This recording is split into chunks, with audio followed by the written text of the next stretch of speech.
भारत के खिलाफ चीन और पाकिस्तान की साजिश से जुड़ी ये बड़ी खबर है। एलओसी पर चीनी तोपों की तैनाती कर दी गई है। जो जानकारी मिल रही है, एलओसी पर चीन की मदद से पाकिस्तान एक जाल बिछाने की कोशिश यहां पर कर रहा है। एलओसी पर चीन की नई जलबाजी सामने आ गई है। सीधी सी बात है, चीन किसी की भी मदद बिना स्वार्थ के करता नहीं है और अपने स्वार्थ के साथ ही वो पाकिस्तान के साथ भारत के खिलाफ आता हुआ नजर आ रहा है। मानव रहित लड़ाकू विमानों की तैनाती कर दी गई है। चीन ने कई इलाकों में रडार सिस्टम भी लगा दिए हैं। चीन एलओसी पर पाकिस्तान के साथ अपना रक्षा सहयोग बढ़ा रहा है। इसका सीधा सीधा सा मतलब है कि चीन पाकिस्तान के साथ मिलकर अपना स्वार्थ सिद्ध करने की कोशिश में है और चीन अपनी चालबाजियों में एक बार फिर से एक कदम आगे बढ़ता हुआ पाकिस्तान के साथ मिलकर नजर आ रहा है। यूके देवनाथ सर, जो हालात अभी हैं, चीन एक तरफ तो ताइवान पर नजरें गड़ाए हुए है, वहां चेतावनी दे रहा है, धमका रहा है, और इधर पाकिस्तान के साथ मिलकर एलओसी पर ये सब तैयारियां, इसका क्या मतलब है? जब वो दुनिया में अमेरिका को हराकर सबसे बड़ी ताकत बन जाए, उसी वक्त या उसके पहले ही भारत को वो एशिया में धता बताना चाहता है। एशिया में भारत को भारत की बेइज्जती करना चाहता है। इसीलिए उसने पाकिस्तान के साथ हाथ मिला लिया है। लेकिन भारत को इससे कोई चिंता नहीं है।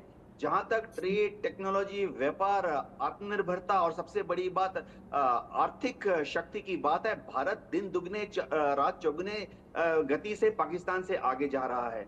बहुत जल्दी हम भी चीन के बराबर हो जाएंगे। अब वो एलओसी पर जो वेपन सिस्टम पाकिस्तान को डिप्लॉय करने में मदद कर रहा है, हमें एयरफोर्स की इंटेलिजेंस को मालूम है कि उन्होंने पाकिस्तान को रडार दिए हुए हैं और एलओसी में कहां कहां लगाए हैं, गिलगित में लगाए हैं, हुंजा में लगाए हैं।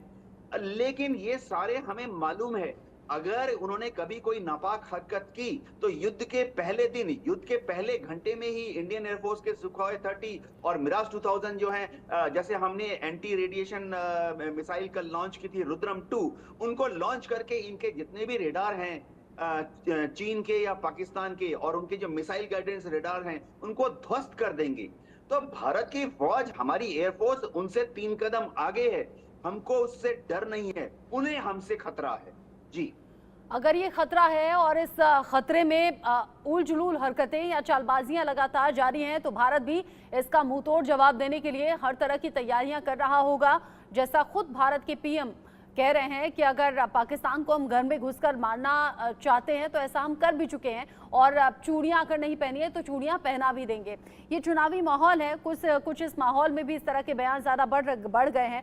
संजीव जी, अगर पीओके को लेकर इतना ज़्यादा जिक्र, या फिर पीओके के खुद के लोग वहां इस तरीके से प्रदर्शन करते हुए सड़कों पर आ जाएं कि उन्हें पाकिस्तानी सेना की फायरिंग का भी डर ना रहे, क्या ऐसे में भी चीन के साथ मिलकर पाकिस्तान की कोशिशें बढ़ी होंगी भारत के खिलाफ? देखिए, जरूर पाकिस्तान इस वजह से भारी दबाव में वहाँ के हुक्मरान दिखाई देते हैं। जिस तरीके का विरोध प्रदर्शन, जिस तरीके की आज़ादी की मांग पाकिस्तान ऑक्युपाइड कश्मीर और गिलगित बल्तिस्तान में हो रही है, और ऐसे में पाकिस्तान चाइना के साथ मिल करके भी अपने इस पूरी टेरिटरी को जो कि इलीगली ऑक्युपाइड टेरिटरी है, और उस पर अपने कब्जे को बनाए रखने के लिए वो चाइना का सहयोग मांग सकता है।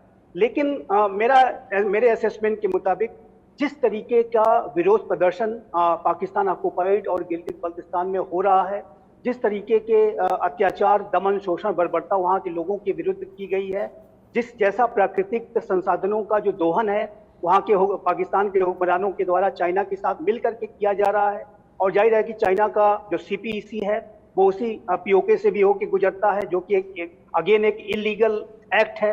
तो ऐसे में जो पाकिस्तान ऑक्युपाइड कश्मीर की आवाम ही इतना ज़्यादा बड़े विरोध को करेगी कि ये पाकिस्तान के हुक्मरानों के लिए और चाइना के लिए भी संभव नहीं हो पाएगा कि वो उसके भारत में विलय को रोक सके।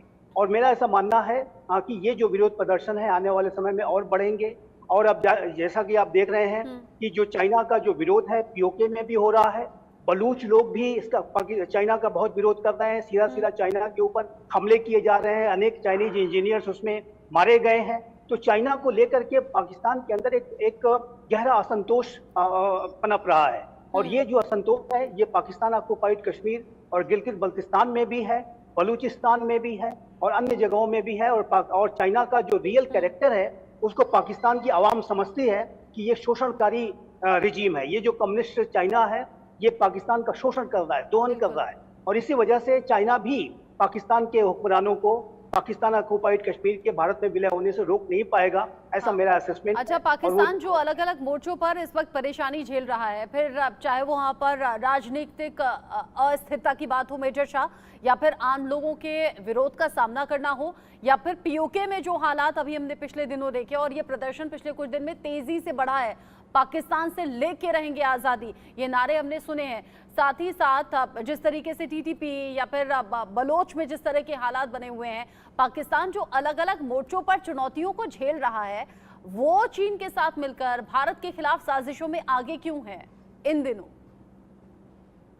जी, साजिशों में आगे वो इसलिए है क्योंकि वो अपने बड़े भाई चीन से साजिशें सीखता है, प्रोपेगेंडा सीखता है और वो आके अपनाता है। लेकिन हवा है पूरी, ये भला ही चीन हो, लोग सोचते हैं चीन बहुत बड़ी सुपर पावर है, इतनी बड़ी पावर नहीं है चीन। इसकी मैं कुछ फैक्ट्स है मेरे पास, सर्च करें, मैं बताऊंगा उनके बारे में भी। लेकिन आपको बता दूं कि जो former US secretary of state थे माइक पॉम्पेओ, उन्होंने एक किताब लिखी थी, उन्होंने एक मेमोर लिखा था। उन्होंने कहा था कि फरवरी 2019 में, आपको याद होगा जब बालाकोट स्ट्राइक हुए थे, जब इन्होंने पुलवामा हमला हुआ था हमारे पे, तो हमने बालाकोट स्ट्राइक भी करे, तब ग्रुप कैप्टन अभी हैं, तब विंग कमांडर अभिनंदन वर्तमान साहब जब पाकिस्तान में चाय पी कर आए थे, बड़े पाकिस्तान के पार्लियामेंट में इनके हाथ कांपे थे, इनके मिनिस्टर के, बड़े बड़े मिनिस्टरों के। इन्होंने कहा अगर हम नहीं छोड़ेंगे, अगर अपने पायलट को, अपने विंग कमांडर अभिनंदन वर्तमान को, तो हिंदुस्तान हम पे हमला कर देगा, ऐसा उन्होंने कहा था। तो पाकिस्तान के अंदर की बात यह है कि इनमें हिम्मत नहीं है, हम में कोई दम नहीं है, लेकिन हम भी फिर किसी से कम नहीं। अगर हम बातें करेंगे बड़ी बड़ी बड़ी बड़ी, छोड़ेंगे ये बड़ी बड़ी लंबी लंबी, अरे इतना छोड़ो जितना कोई पकड़ ले इतना। मगर वो पाकिस्तानियों की प्रॉब्लम क्या है ना, वो अपने दुख से दुखी नहीं है, वो औरों के सुख से दुखी है कि भाई पड़ोसी की खिड़की में क्या हो रहा है, मैं देखूं वहां पे अच्छा ये हो रहा है, इससे दुखी है। अगर वो अपने गिरबान में झांकने को तैयार नहीं है, अगर वो अपने गिरबान में थोड़ा झांक ले भैया और सोच लें कि हाँ ये कमी पेशी है, क्या कमी रहेगी देखो, सुधार करो, लेकिन ना वो नहीं करेंगे ये बात। तो पाकिस्तान अपने बड़े भाई चीन से सीखता है और चीन उनको सिखाता है, और वो बस सुनते हैं चीन जो बोल रहा है तो वही करते हैं। तो बेसिकली ये कीचड़ों को इनको तवज्जो देने की जरूरत नहीं है बिल्कुल भी, ये बस कुत्ते की पूंछ हमेशा टेढ़ी की टेढ़ी रहती है। आप कह रहे हैं कि पूंछ हमेशा टेढ़ी रहेगी, और जो कठपुतली बन चुका है पाकिस्तान चीन के हाथों की, उससे भी शायद इस जाल से निकल नहीं पाएगा पाकिस्तान, क्योंकि ऑलरेडी कई एहसान और कर्ज के बोझ के तले दबा हुआ पाकिस्तान और इस तरह से साजिशें रच रहा है जो उसी के लिए बैकफायर करने का काम कर रही हैं। UK Debnath sir, Sanjeev Srivastava ji, major Shah, बहुत शुक्रिया आप